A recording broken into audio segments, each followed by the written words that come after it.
мүгедектігі бар адамдарды және мүгедектігі бар балаларды санаторий курорттық емдеумен қамтамасыз етуге құжаттарды ресімдеу.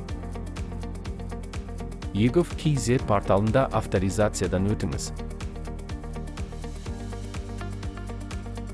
Басты бетте азаматтарға әлеуметтік қамтамасыз ету. Мүгедек адамдарды қолдау бөлімін таңдаңыз.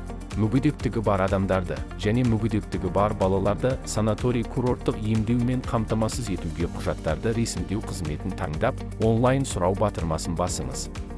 Көрсетілетін қызметті алушыны таңдап, дербес деректерді өңдеуге келісім құсбелгісін қойыңыз. Қажетті деректерді толтырыңыз. Көмек түрлерін таңдаңыз.